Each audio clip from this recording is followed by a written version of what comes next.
আসসালামু আলাইকুম পঞ্চম শ্রেণীর প্রিয় শিক্ষার্থীরা, আশা করি তোমরা সবাই ভালো আছো, সুস্থ আছো। আজকে আমি তোমাদের টেন্সের যে হোমওয়ার্ক দিয়েছিলাম তার সলিউশন দিয়ে শুরু করব ক্লাসটি। তোমাদের গত ক্লাসের হোমওয়ার্কটি ছিল 5টি বাক্য। সেই 5টি বাক্যকে তোমাদের প্রেজেন্ট, পাস্ট এবং ফিউচার ইনডিফিনিট টেন্সে চেঞ্জ করতে হবে। আমি প্রথম বাক্যটি দিয়ে শুরু করছি। She drew a picture. Say drew a picture. এখানে খেয়াল করো, ড্রিউ আছে। এখানে কিন্তু ডিউটি হচ্ছে পাস্ট ফর্মে দেওয়া, অর্থাৎ এটি পাস্ট ফর্মে দেওয়ার কারণে এই বাক্যটি হয়ে গিয়েছে পাস্ট ইনডিফিনিট টেন্স। কারণ আমরা জানি ড্রিউ এর প্রেজেন্ট ফর্ম হচ্ছে ড্র, অর্থাৎ সেটি হচ্ছে V1 ফর্ম, ড্র। যেহেতু এখানে পাস্ট ফর্মে দেওয়া আছে, আমরা আমাদের নিয়ম অনুযায়ী, অর্থাৎ কোন নিয়ম মেয়েরা, আমাদের যে স্ট্রাকচার আছে সেই স্ট্রাকচারের নিয়ম অনুযায়ী প্রথমে থাকবে সাবজেক্ট, তারপর থাকবে V2 অর্থাৎ ভার্বের পাস্ট ফর্ম, এবং তারপর হচ্ছে অবজেক্ট। তো এটা হচ্ছে আমাদের পাস্ট ইনডিফিনিটিভ স্ট্রাকচার। আমাদের এই স্ট্রাকচার অনুযায়ী এখন আমাদের এটা বুঝতে হচ্ছে যে এটা হচ্ছে একটি পাস্ট ইনডিফিনিট টেন্সের বাক্য। এটাকে আমাদের চেঞ্জ করতে হবে। আমরা কিসে চেঞ্জ করব? প্রথমে প্রেজেন্ট ইনডিফিনিটিভ নিয়ে আসি। প্রেজেন্ট ইনডিফিনিটিভ যদি করতে হয় তাহলে আমাদের কি করতে হবে? আমাদের অবশ্যই ভার্বটাকে পরিবর্তন করতে হবে। আমরা কিন্তু সাবজেক্ট বা অবজেক্টকে পরিবর্তন করব না। তাহলে এখানে আমাদের কি হবে? She draws a picture. She draws a picture. তাহলে এখানে কি হয়ে গেল? ড্রস হয়ে গেল। কারণ আমরা জানি প্রেজেন্ট ইনডিফিনিটিভ স্ট্রাকচার কি। প্রেজেন্ট ইনডিফিনিটিভ স্ট্রাকচার হচ্ছে সাবজেক্ট ভার্ব 1 অর্থাৎ ভার্বের প্রেজেন্ট ফর্ম, এবং এই প্রেজেন্ট ফর্মের সাথে কি যুক্ত হবে মেয়েরা? এস বা ইএস, এবং সবশেষে অবজেক্ট। এখন এই এস বা ইএসটা কখন যুক্ত হবে? যখন আমার সাবজেক্ট হবে থার্ড পারসন সিঙ্গুলার। সাবজেক্টটি কি হবে? Third person singular. অর্থাৎ থার্ড পারসন সিঙ্গুলার কারা কারা? যেমন শি, হি, ইট, অথবা নাম, যে কোনো নাম, যে কারো নাম। যেমন রিনা হতে পারে, রহিম হতে পারে, এরকম সিঙ্গুলার ব্যক্তির নাম। এরকম যখন থাকবে তখনই কিন্তু আমার ভার্বের যদি প্রেজেন্ট ফর্ম থাকে তাহলে তার সাথে কি যোগ করবো? আমি এস বা ইএস। অন্য কোনো পার্সন থাকলে কিন্তু করব না। অন্য কোনো পার্সন বলতে সেকেন্ড পার্সন এবং ফার্স্ট পার্সনকে বোঝাচ্ছি আমি। অর্থাৎ ফার্স্ট পার্সন যদি আই, উই থাকে, অথবা সেকেন্ড পার্সন ইউ থাকে, দে থাকে, থার্ড পার্সন দেও থাকে, তাহলে কিন্তু তোমরা এখানে ভার্বের সাথে এস বা ইএস দিবে না। তাহলে এটা কি ছিল? আমরা বলেছিলাম যে এই বাক্যটিকে যে টেন্সে আছে সেই টেন্স ছাড়া বাকি দুটো টেন্সে পরিণত করতে। এখন আমরা প্রথমে করেছি প্রেজেন্ট ইনডিফিনিটে, এখন করব ফিউচার ইনডিফিনিটে। ফিউচার ইনডিফিনিটে কিভাবে করব?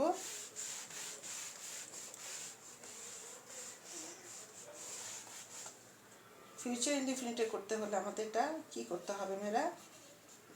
শি সাবজেক্ট কিন্তু একই আছে, আমার কিন্তু ভার্বের পরিবর্তন হচ্ছে এখানে। তাহলে আমি ডিউ আছে, কি দিব? Will draw a picture. খেয়াল করো, উইল ড্র আছে, তার মানে এখানে যদি আমি স্ট্রাকচার ফলো করতে চাই, ফিউচারের স্ট্রাকচার, তাহলে কি আসবে? সাবজেক্ট, তারপর হবে শ্যাল বা উইল, তারপর হচ্ছে V1 অর্থাৎ ভার্বের প্রেজেন্ট ফর্ম, তারপরে হচ্ছে অবজেক্ট। তাহলে নিয়ম অনুযায়ী সাবজেক্ট বসেছে শি, শ্যাল বা উইলের উইল বসেছে, কারণ থার্ড পার্সনের সাথে আমরা কখনো শ্যাল বসাই না, উইল বসাই। তারপর V1 অর্থাৎ ভার্বের প্রেজেন্ট ফর্ম ড্র বসেছে, ড্রিউ বসেনি, ড্র বসেছে। তারপর অবজেক্ট বসেছে এ পিকচার। তারপর অবজেক্টটা কি বসেছে? A picture. এই স্ট্রাকচার ফলো করেই কিন্তু এই সেন্টেন্সটি গঠিত হয়েছে। ঠিক আছে, এখন আমি 2 নাম্বার বাক্যে চলে যাচ্ছি।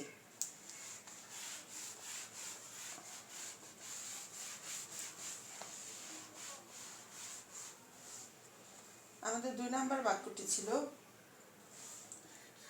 I go to school. I go to school. খেয়াল করো এখানে গো আছে অর্থাৎ এখানে V1 আছে, অর্থাৎ এটি প্রেজেন্ট ফর্মে দেওয়া আছে, সেজন্য এটা কোন টেন্সে আছে? প্রেজেন্ট ইনডিফিনিটে আছে। আমি এটাকে চেঞ্জ করব কোন টেন্সে? পাস্ট ইনডিফিনিটে। এখন পাস্ট ইনডিফিনিটে যদি আমি করতে চাই তাহলে আমাকে কি করতে হবে? গোটাকে V2 বানাতে হবে। এই গোটাকে V1 আছে, এটাকে কি করতে হবে? V2 বানাতে হবে, অর্থাৎ পাস্ট ফর্মে বানাতে হবে। তাহলে আমারটা চেঞ্জ হয়ে কী হবে? I went to school. I went to school, অর্থাৎ এখানে গোটা পরিবর্তিত হয়ে কী হয়ে গিয়েছে? ওয়েন্ট হয়ে গিয়েছে। তাহলে আমাদের টেন্স কিন্তু চেঞ্জ হয়ে গেল, প্রেজেন্ট ইনডিফিনিট থেকে কি হয়ে গেল? পাস্ট ইনডিফিনিট হয়ে গেল।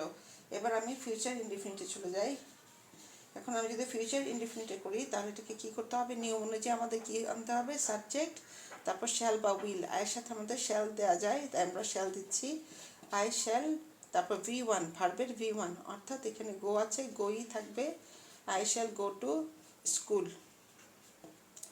I shall go to school, অর্থাৎ এখানে কিন্তু ভার্বেরই পরিবর্তন হচ্ছে, এখানে কিন্তু সাবজেক্ট বা অবজেক্টের কোনো পরিবর্তন হচ্ছে না।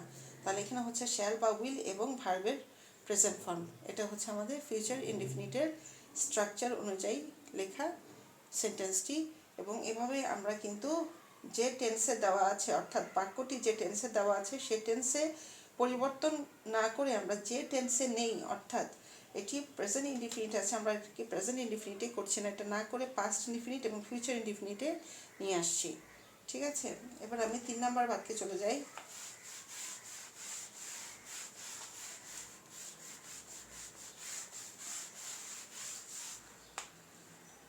আমাদের 3 নাম্বার বাক্যটি হচ্ছে উই প্লেড ফুটবল। খেয়াল করো এখানে প্লেড আছে অর্থাৎ V2 আছে। তাহলে এটাকে আমরা যদি প্রেজেন্ট ইনডিফিনিট করতে চাই, প্রথমেই প্রেজেন্ট ইনডিফিনিট করতে চাই, তাহলে আমাদের কি আসতেছে? সাবজেক্ট আসতেছে কি? উই। তারপর হচ্ছে ভার্বের প্রেজেন্ট ফর্ম। এখন প্লেডের সাথে ইডি দেওয়া আছে, অর্থাৎ এটা ভার্বের পাস্ট ফর্ম। তাহলে আমাদের এখানে ইডি রাখা যাবে না, কি হয়ে যাবে? প্লে হয়ে যাবে। উই প্লে, তারপর আমাদের অবজেক্ট কি আছে? ফুটবল দিয়ে দেবো এখানে। তাহলে হয়ে গেল কি? We play football. তাহলে এটা আমাদের কোন ফর্মে আসলো? ভার্বের প্রেজেন্ট ফর্মে আসলো।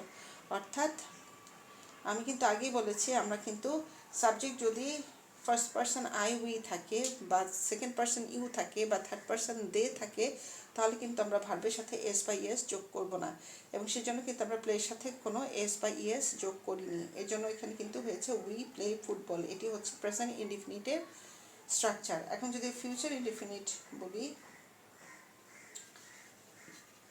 তাহলে কি দিব? উইয়ের সাথে তোমরা শ্যালও দিতে পারো, উইলও দিতে পারো, কোনো সমস্যা নাই। তাহলে উই শ্যাল প্লে ফুটবল, অর্থাৎ এখানে সাবজেক্ট এসেছে শ্যাল বা উইলের, শ্যাল এসেছে, ভার্বের প্রেজেন্ট ফর্ম এসেছে এবং অবজেক্ট এসেছে। ঠিক আছে, এটা হচ্ছে আমাদের ফিউচার ইনডিফিনিটের স্ট্রাকচার অনুযায়ী লেখা বাক্য। অর্থাৎ আমরা স্ট্রাকচার ফলো করেই কিন্তু এখান থেকে আমরা সব কিছু বসাচ্ছি। আমাদের সাবজেক্টও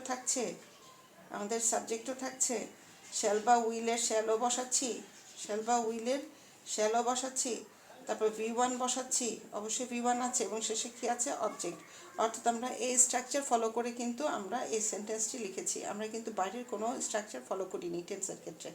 আর টেন্স মেনটেন করেই কিন্তু আমাদের সবসময় বাক্য লিখতে হয়। এবার আমি 4 নাম্বার বাক্যে চলে যাই।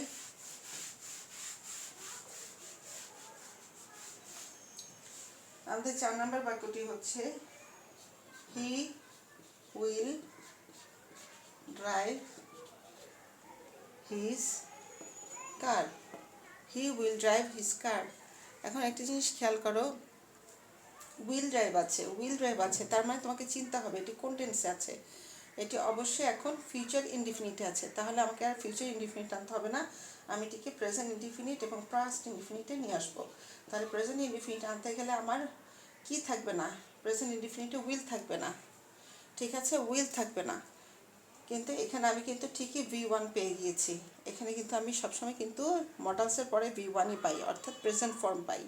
তাহলে এখানে যেহেতু হি আছে, হি হচ্ছে সাবজেক্ট থার্ড পারসন সিঙ্গুলার, সেজন্য এখানে এই ড্রাইভের সাথে কি বসবে মেয়েরা? S, drives. হি ড্রাইভস হিজ কার, হি ড্রাইভস হিজ কার, এখানে এস যুক্ত হলো। তাহলে সাবজেক্ট হলো, ভার্বের প্রেজেন্ট ফর্ম হলো, এবং সাবজেক্ট যদি থার্ড পারসন সিঙ্গুলার হয় ভার্বের সাথে এস বা ইএস যুক্ত হলো এবং অবজেক্ট বসেছে। এটা হলো আমাদের প্রেজেন্ট ইনডিফিনিটের স্ট্রাকচার। এবার past indefinite, past indefinite structure অনুযায়ী আমাদের মেন ভার্বের কি হতে হবে? পাস্ট ফর্ম হতে হবে, অর্থাৎ এটাকে কি হতে হবে? V2 হতে হবে।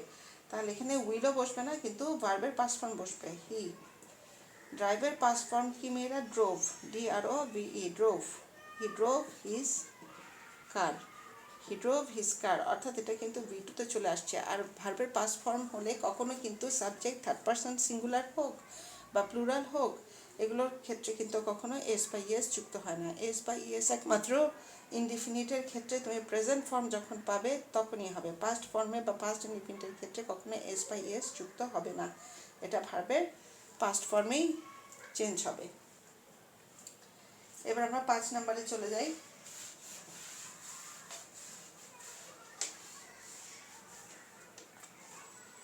5 নম্বর, you drink water, you drink water. তাহলে এখানে খেয়াল করো, এখানে ড্রিঙ্ক আছে। আমি কিন্তু আগেই বলেছি যে যে কোনো বাক্যের আগে কোন জিনিসটি খেয়াল করবে? টেন্স নির্ধারণের ক্ষেত্রে অবশ্যই ভার্ব, এবং ভার্বটা কোথায় থাকে? ভার্ব থাকে সবসময় সেকেন্ড স্টেজে, ফার্স্ট, সেকেন্ড, থার্ড। তার মানে হচ্ছে আমাদের যে সেকেন্ড স্টেজ বা সেকেন্ড ধাপ, সেটাতে কিন্তু আমি ভার্ব পাচ্ছি। তাহলে যেহেতু ড্রিঙ্ক আছে, তাহলে বুঝতে হবে এটি আমার প্রেজেন্ট ইনডিফিনিটে দেওয়া আছে। আমি কি আর প্রেজেন্ট ইনডিফিনিটে করবো না, এখন আমি এটাকে পাস্ট ইনডিফিনিট এবং ফিউচার ইনডিফিনিটে নিয়ে আসবো। তাহলে এখানে আমাদের পাস্ট ইনডিফিনিটে কি হবে? পাস্ট ইনডিফিনিটে যেটি হবে সেটি হচ্ছে আমাদের ড্রিঙ্কটা কি হয়ে যাবে? ড্র্যাঙ্ক হয়ে যাবে। ড্রিঙ্কটি কি হয়ে যাবে? ড্র্যাঙ্ক হয়ে যাবে, অর্থাৎ সাবজেক্ট থাকছে, সাবজেক্টের জায়গায় শুধুমাত্র ড্রিঙ্কের যেই পাস্ট ফর্ম সেটি হয়ে যাবে drank. You drank water, you drank water, অর্থাৎ এটি V2 ফর্ম বসে গেছে। এখানে V2 ফর্ম যদি না বসে তাহলে কিন্তু এটি পাস্ট ফর্মে হবে না। তাহলে এখানে আমরা দেখতে পাচ্ছি পাস্ট ইনডিফিনিট করার ক্ষেত্রে অবশ্যই আমাদের ভার্বকে পাস্ট ফর্মে নিয়ে আসতে হবে, এবং পাস্ট ফর্মের সাথে কখনো এস বা ইএস যুক্ত হয় না। তারপর হচ্ছে future indefinite, future indefinite. Future ইনডিফিনিটের ক্ষেত্রে আমরা কি দিব? সাবজেক্ট দিয়েছি, এবার শ্যাল বা উইলের যে কোনো একটি, ইউ এর সাথে আমরা উইল দিব, ইউ উইল V1, অর্থাৎ হচ্ছে ভার্বের প্রেজেন্ট ফর্ম। সবসময় মডেলসের পরে ভার্বের প্রেজেন্ট ফর্মই বসে। You will drink water, you will drink water, ঠিক আছে? তাহলে এখানে আমরা খেয়াল করছি যে আমাদের টেন্স অনুযায়ী কিভাবে আমাদের অক্সিলারি ভার্ব চেঞ্জ হয়ে গিয়েছে। আমরা কিন্তু শুধুমাত্র এই মডালশিপ পেয়ে থাকি ফিউচার ইনডিফিনিটের ক্ষেত্রে, অন্যথায় আমরা কিন্তু প্রেজেন্ট ইনডিফিনিটের ক্ষেত্রে, প্রেজেন্ট ইনডিফিনিটের ক্ষেত্রে আমরা কিন্তু V1 পাচ্ছি, এবং সাবজেক্ট যদি থার্ড পারসন সিঙ্গুলার হয় তাহলে আমরা এস বা ইএস যোগ করছি। আর পাস্ট ইনডিফিনিটের ক্ষেত্রে আমাদের V2 হচ্ছে, অর্থাৎ পাস্ট ফর্ম হচ্ছে। এখানে কিন্তু আমাদের কোনো অক্সিলারি ভার্বের ব্যবহার হচ্ছে না, আমরা কিন্তু মেন ভার্বের সাথেই এই পরিবর্তনগুলো করছি। আর একমাত্র ফিউচার ইনডিফিনিটের ক্ষেত্রে খেয়াল করো, এখানে আমরা কি দিচ্ছি? শ্যাল বা উইল এবং ভার্বের প্রেজেন্ট ফর্ম, অর্থাৎ শ্যাল, উইল, মডালস যে কোনো একটি এখানে ইউজ হচ্ছে একমাত্র ফিউচার ইনডিফিনিট টেন্সের ক্ষেত্রে। আচ্ছা, আজকে আমি এখন যে নতুন পড়াটা পড়াবো সেটা হচ্ছে আমাদের কন্টিনিউয়াস। আজকে আমরা কন্টিনিউয়াস পড়ব। এখন কন্টিনিউ যদি পড়তে থাকি তাহলে কন্টিনিউয়াসের কাজটা কি সেটা দেখো। কন্টিনিউয়াস অর্থাৎ যে কাজটি চলমান হয় বা চলমান বোঝায়, যে কাজটি চলছে, এখনও কাজটি চলছে, এরকম যখন বোঝাবে সেটাই হচ্ছে কন্টিনিউয়াস। যে কাজটি এখনও আমরা করছি, সবসময় ছি ব্যবহৃত হবে। এখানে সবসময় কি ব্যবহৃত হবে? ছি। এই ছি, খাচ্ছি, করছি, যাচ্ছি, ঘুমাচ্ছি, এরকম ছি ব্যবহার করতে হবে। এখানে ছরস্কার ছিও হতে পারে বা ছরস্কার ছি এভাবেও হতে পারে। এখন এই কন্টিনিউয়াসকে যদি এখন আমি রূপদান করতে চাই, কন্টিনিউয়াস যদি নিয়ে আসতে চাই, তাহলে আমাদের এর সাথে কি যুক্ত করতে হবে? আমাদের এর সাথে যুক্ত করতে হবে অবশ্যই অক্সিলারি ভার্ব এবং ভার্বের সাথে আইএনজি। ভার্বের সাথে আইএনজি, আমরা অক্সিলারি ভার্ব এবং ভার্বের সাথে আইএনজি যুক্ত করেই এই রূপটা পাবো। করছি, খাচ্ছি, যাচ্ছি, ঘুমাচ্ছি, এরকম। সেটা কোন ক্ষেত্রে? সেটা প্রেজেন্ট কন্টিনিউয়াসের ক্ষেত্রে। অর্থাৎ প্রেজেন্ট কন্টিনিউয়াসের ক্ষেত্রে যদি বলি, তাহলে প্রেজেন্ট কন্টিনিউয়াসের ক্ষেত্রে হলে আমাদের কি হবে? এম, ইজ, আর, এরা হচ্ছে auxiliary verb. Am, is, are auxiliary verb এবং ভার্বের সাথে কি? আইএনজি। যেমন আমি একটু বাংলায় লিখি, আমি করছি, আমি করছি, আমি করছি। দেখো তাহলে একে যদি করতে চাই, তাহলে I am doing, I am doing, আমি করছি। এম ইজ আর ভার্বের সাথে ING, am is are am বসিয়েছি এবং ভার্বের সাথে আইএনজি। তারপর যদি এরকম হয়, আমি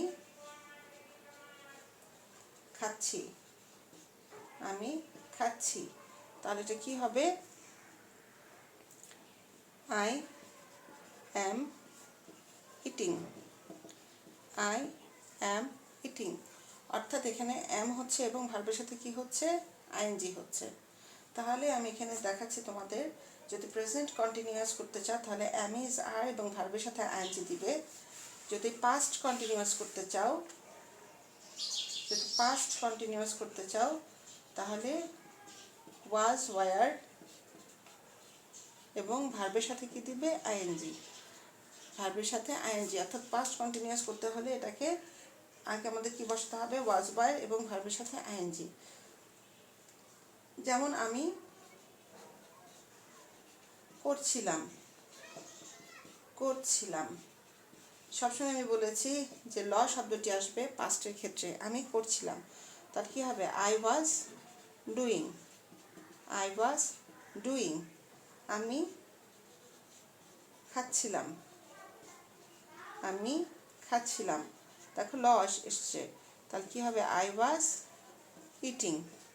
অর্থাৎ তোমার ভার্বের কাজটি, ভার্বটি, এই যে কাজ, ভার্ব মানেই তো কাজ, এই কাজটি যে সময়ে হয়েছিল সেই সময়টাকে উল্লেখ করার জন্য কিন্তু আমাদের এই অ্যাম, ইজ, আর, ওয়াজ, ওয়্যার এবং শ্যাল বি, উইল বির ব্যবহার হচ্ছে। অর্থাৎ অ্যাম, ইজ, আর দিয়ে আমি বোঝাচ্ছি যে আমি এখন কাজটি করছি, আর ওয়াজ, ওয়্যার দিয়ে বোঝাচ্ছি যে আমি আগে কাজটি করেছিলাম, করছিলাম, এবং উইল বি, শ্যাল বি দিয়ে যেটা হবে সেটা হবে আমি কাজটি করব, করতে থাকবো, এরকম কন্টিনিউয়াস প্রসেস। ঠিক আছে, এটা গেল আমি পাস্ট কন্টিনিউয়াসের ক্ষেত্রে বললাম। আমরা প্রেজেন্ট কন্টিনিউয়াসের ক্ষেত্রে পেয়েছি এম, ইজ, আর ভার্বের সাথে আইএনজি। পাস্ট কন্টিনিউয়াসের ক্ষেত্রে পেয়েছি ওয়াজ, ওয়্যার ভার্বের সাথে আইএনজি। অর্থাৎ ভার্বের সাথে আইএনজি জিনিসটা কমন থাকবে, শুধুমাত্র টেন্স অনুযায়ী আমাদের এম, ইজ, আর থেকে ওয়াজ, ওয়্যার চেঞ্জ হয়ে গেল পাস্টের ক্ষেত্রে। এবার ফিউচারের ক্ষেত্রে কি হবে দেখো,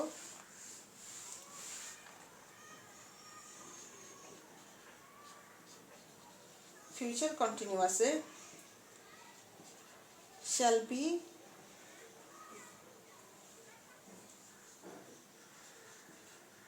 এবং উইল বি এবং ভার্বের সাথে কি হবে? আইএনজি। অর্থাৎ আমি করতে থাকবো, আমি করতে থাকবো, করতে থাকবো। অর্থাৎ করব না, আমি কিন্তু এখানে যদি বলতাম করব, করব, তাহলে কিন্তু এটা ফিউচার ইনডিফিনিট হয়ে যেত। যেহেতু এটা করতে থাকবো, অর্থাৎ কাজটি তখন চলমান থাকবে, সেটি বুঝিয়েছে, সেজন্য এখানে এটা হয়ে গেল ফিউচার কন্টিনিউয়াস। অর্থাৎ এখানে তাহলে কি হবে? I shall be doing, I shall be doing, মানে কাজ তুমি কিছু করতে থাকবে, আমি করতে থাকবো। আবার যদি বলি আমি খেতে থাকবো, আমি খেতে থাকবো, অর্থাৎ খাওয়ার কাজটি তোমার চলমান থাকবে, তখন কি হবে? I shall be eating, I shall be eating. ঠিক আছে, তাহলে খেয়াল করবে যে আমরা কিন্তু কন্টিনিউয়াসের ক্ষেত্রে ভার্বের সাথে আইএনজিকে কমন রেখেছি সব জায়গায়, শুধুমাত্র প্রেজেন্টের ক্ষেত্রে আমরা অক্সিলারি ভার্ব কি দিয়েছি? এম, ইজ, আর। পাস্টের ক্ষেত্রে কি দিয়েছি? ওয়াজ, ওয়্যার এবং ফিউচারের ক্ষেত্রে কি দিয়েছি, shall be, will be, shall be, will be. অর্থাৎ এক্ষেত্রে সবচাইতে ইম্পর্টেন্ট বিষয় হচ্ছে, তোমাকে যেটা মনে রাখতে হবে সেটা হচ্ছে অ্যামিজার, অ্যামিজার, ওয়াজ ওয়ার এবং কি shall be, will be, shall be, will be. অর্থাৎ এক্ষেত্রে অ্যামিজার হবে প্রেজেন্ট কন্টিনিউয়াসের ক্ষেত্রে, ওয়াজ ওয়ার হবে পাস্ট কন্টিনিউয়াসের ক্ষেত্রে এবং শ্যাল বি, উইল বি হবে ফিউচার কন্টিনিউয়াসের ক্ষেত্রে। এবং এদের সাথে অবশ্যই কি যোগ করতে হবে, আইএনজি। এবং খেয়াল করো এই আইএনজি কিন্তু কমন, অর্থাৎ আইএনজি কিন্তু সবার সাথেই বসছে, আইএনজি সবার সাথে কিন্তু বসছে। শুধুমাত্র অ্যামিজার হচ্ছে প্রেজেন্ট, প্রেজেন্ট কন্টিনিউয়াসের ক্ষেত্রে, ওয়াজ ওয়ার ভার্বের সাথে আইএনজি হচ্ছে পাস্ট কন্টিনিউয়াসের ক্ষেত্রে এবং শ্যাল বি, উইল বি হচ্ছে ফিউচার কন্টিনিউয়াসের ক্ষেত্রে, ফিউচার কন্টিনিউয়াসের ক্ষেত্রে। তাহলে তোমাদের মুখস্থ যেটা করতে হবে সেটা হচ্ছে তোমাদের এই অক্সিলারি ভার্বগুলো মুখস্থ করতে হবে। অর্থাৎ অ্যামিজার ভার্বের সাথে আইএনজি হলেই আমাদের প্রেজেন্ট কন্টিনিউয়াস হবে, ওয়াজ ওয়ার ভার্বের সাথে আইএনজি হলেই পাস্ট কন্টিনিউয়াস হবে এবং শ্যাল বি, উইল বি এবং ভার্বের সাথে আইএনজি থাকলে আমাদের সেটা ফিউচার কন্টিনিউয়াস হবে। আমি এখন কিছু উদাহরণ দিচ্ছি, উদাহরণ দিয়ে তোমাদের পরিবর্তনগুলো একটু দেখিয়ে দিব, তাহলে তোমরা যে হোমওয়ার্কটি পাবে সেটা তোমাদের করতে সুবিধা হবে।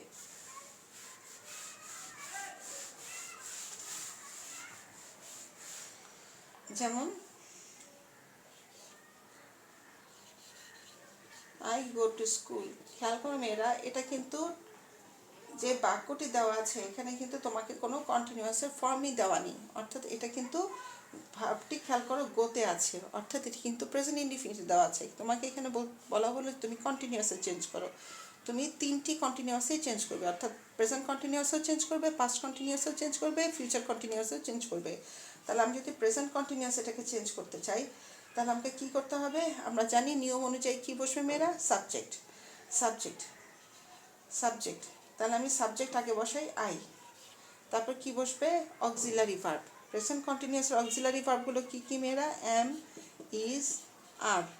তাহলে এখন আয়ের সাথে কি বসাবো, আয়ের সাথে তো ইজ বা আর অবশ্যই হবে না, আয়ের সাথে সবসময় কি বসবে, এম বসবে, আই এম। তারপর কি বসবে মেয়েরা, ভার্বের সাথে কি, আইএনজি। এখন আমাদের ভার্ব আছে কি, গো, এই গো এর সাথে কি দিব, আইএনজি, আই এম গোয়িং। তারপর আমাদের কি বসাতে হবে এখানে, অবজেক্ট, অবজেক্ট। এখানে অবজেক্ট কি আছে, টু স্কুল। তাহলে খেয়াল করো মেয়েরা, আমাদের কিন্তু সাবজেক্ট পরিবর্তন হয়নি, অবজেক্ট পরিবর্তন হয়নি। আমাদের যে জিনিসটি খেয়াল করতে হবে সেটা হচ্ছে এই যে ভার্বের সাথে যে অক্সিলারি ভার্ব এবং মেন ভার্বের সাথে যে আইএনজি যুক্ত হলো, এই দুটো জিনিসই কিন্তু এখানে পরিবর্তন হয়েছে। এখানে সাবজেক্টও ঠিক আছে, অবজেক্টও ঠিক আছে, এখানে ঠিক নেই কোনটি, সেটা হচ্ছে আমাদের যে ভার্ব আছে সেই ভার্বটিকে কিন্তু আমরা অ্যাম গোয়িং করে প্রেজেন্ট কন্টিনিউয়াস করে ফেলেছি। এখন যদি আমি এটাকে পাস্ট কন্টিনিউয়াস করতে চাই তাহলে পাস্ট কন্টিনিউয়াসের হিসাব অনুযায়ী কি আসবে, আমাদের যদি স্ট্রাকচারটা আমরা খেয়াল করি তাহলে আমরা কি পাবো, আমরা পাবো এখানে পাস্ট কন্টিনিউয়াসের ক্ষেত্রে অ্যামিজারের পরিবর্তে কি মেয়েরা, ওয়াজ ওয়ার। তাহলে আমাদের সাবজেক্ট কি আসছে, আই। তাহলে অ্যামিজারের জায়গায় এখানে কী দিব, ওয়াজ, কারণ আয়ের সাথে কখনো ওয়ার বসে না, আয়ের সাথে সবসময় ওয়াজ বসে। I was going to school. অর্থাৎ খেয়াল করো গোয়িংয়ে কিন্তু আইএনজি ঠিকই বসছে, অর্থাৎ গোয়িংই থাকছে, শুধুমাত্র ওয়াজ হয়ে এটা পাস্ট কন্টিনিউয়াস হয়ে গিয়েছে। এম থাকলে হতো কি প্রেজেন্ট কন্টিনিউয়াস, ওয়াজ থাকলে কি হবে, পাস্ট কন্টিনিউয়াস। এখন এটাকে যদি আমি ফিউচার কন্টিনিউয়াসে নিয়ে আসি, ফিউচার কন্টিনিউয়াসে যদি করতে চাই তাহলে আমার সাবজেক্টের জায়গায় থাকলেও তাহলে আমরা ফিউচার কন্টিনিউয়াসের স্ট্রাকচার কি জানি, আমাদের অক্সিলারি ভার্ব কি বসবে, শ্যাল বি অথবা উইল বি। তাহলে আয়ের সাথে আমি শ্যাল বি দিচ্ছি, I shall be going, going, অর্থাৎ শ্যাল বি শুধু যোগ হলো, গোয়িং কিন্তু ঠিকই আছে, I shall be going to school, I shall be going to school, এরকম। তাহলে এখন মেয়েরা তোমরা কাজটি পাবে হোমওয়ার্ক হিসেবে, সেটি হচ্ছে আমি তোমাদের 5টি বাক্য দিব, এই 5টি বাক্যকে তোমরা প্রেজেন্ট কন্টিনিউয়াস পাস্ট কন্টিনিউয়াস এবং ফিউচার কন্টিনিউয়াসে চেঞ্জ করবে। এবং প্রেজেন্ট কন্টিনিউয়াসে করতে গেলে তোমাদের এই অক্সিলারি ভার্বগুলো খেয়াল করতে হবে। অ্যাম ইজ আর ভার্বের সাথে আইএনজি, এবং পাস্ট কন্টিনিউয়াসের ক্ষেত্রে ওয়াজ ওয়ার ভার্বের সাথে আইএনজি, এবং ফিউচার কন্টিনিউয়াসের ক্ষেত্রে শ্যাল বি উইল বি ভার্বের সাথে আইএনজি। এই স্ট্রাকচারটা ফলো করে তোমরা কি করবে, চেঞ্জ করবে। এখন আমি তোমাদের হোমওয়ার্ক দিচ্ছি।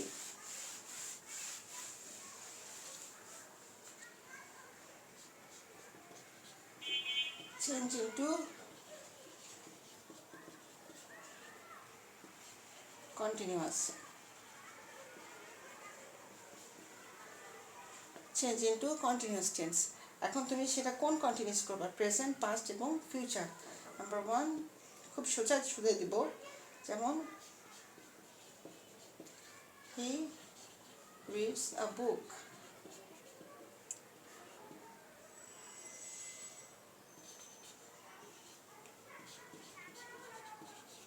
We play football, she cooks rice,